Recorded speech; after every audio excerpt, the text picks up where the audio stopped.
Hi everyone, I'm Dr. Samina. I'm a naturopathic doctor, and today I'm talking about the most frequently asked questions that I receive on myo-inositol, probably one of the most researched supplements we have with PCOS. So let's get started here right away. First question is, what does myo-inositol actually do? Well, myo-inositol in the body is a naturally occurring substance. It actually is an isomer of a B vitamin, so it kind of looks like a chemical structure of a B vitamin, but it's a little bit different in terms of the way that it's created and what it looks like. What myo-inositol does is it actually helps with the activation of transporters of glucose, and it also works on the body's use of glucose. There's also another inositol called D-chiroinositol. This helps with the synthesis and the storage of glycogen. Glycogen is long chains of glucose. So a little bit different in terms of what it actually does, the two myo-inositols. But what we're really finding in the research in terms of myo-inositol is it actually helps to lower or reduce insulin resistance. So helps to support, weight management when it comes to PCOS and also sugar cravings. What it also does, it helps to lower testosterone, helps support ovulation in women with PCOS, and also can help with egg quality.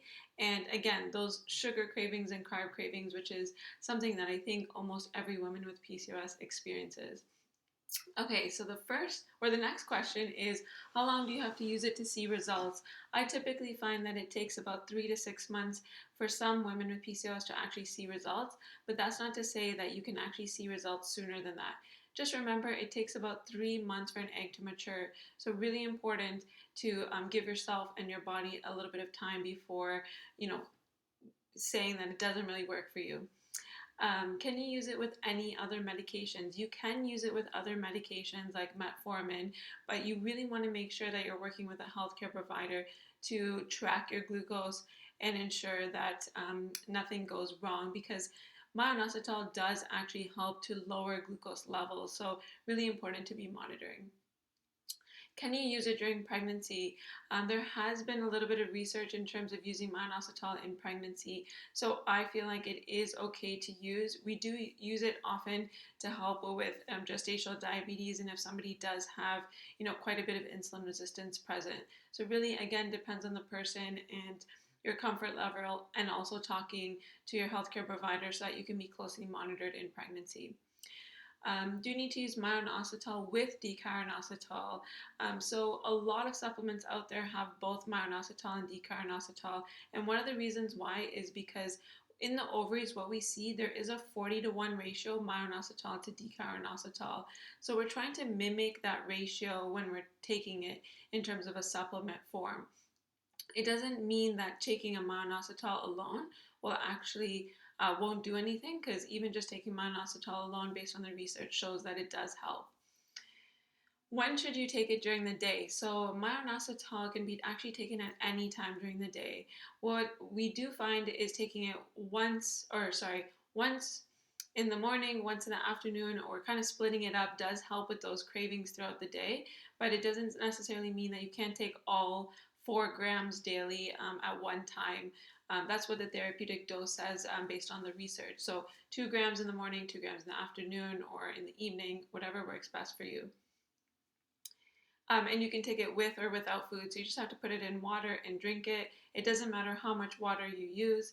It can be a cup, it can be 2 cups, it can be a little bit of water.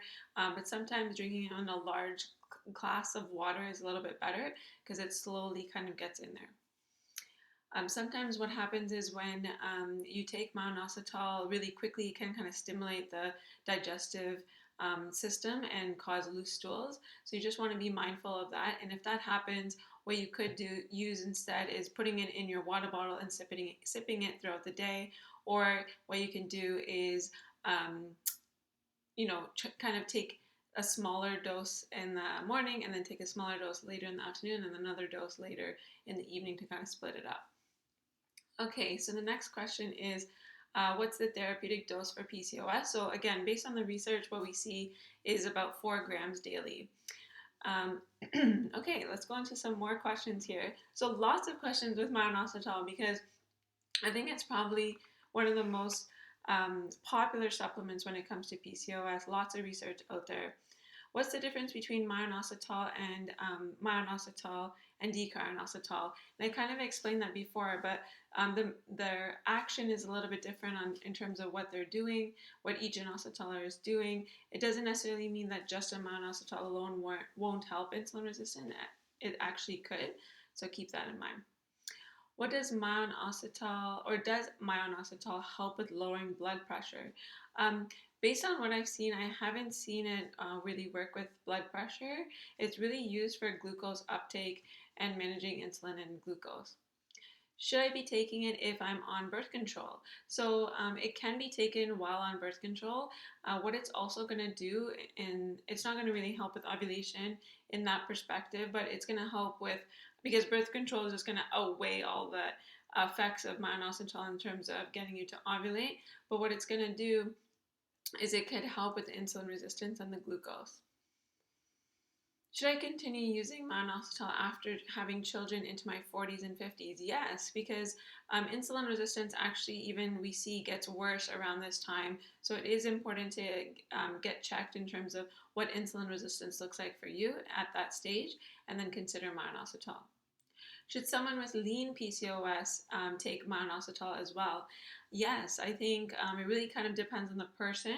I'm saying yes because I do find it does help in those lean PCOS women who do have blood sugar issues. Maybe they're having cravings, maybe they're finding that they're getting lower blood sugar and just not feeling balanced throughout the day. Taking something like minoxidil could help here as well. So even if you have sugar cravings, carb cravings, maybe you do have irregular cycles, something like minoxidil could help here. Or maybe on the ultrasound you see polycystic ovaries or any cysts there. Is it okay to consume any alcohol while taking minoxidil? Yeah, I think it's perfectly fine to take minoxidil if you have some alcohol during the day. Any brands of minoxidil do you recommend? I would say first things first is great question. The next video, I'm going to be talking about all the different brands of myoinositol and the ones that have myoinositol versus decarbonyl and actually show you a little bit of the differences so you kind of can see what brand might have some differences compared to another brand, and even like how the powders are actually produced. So stay tuned for my next video and I'll see you there.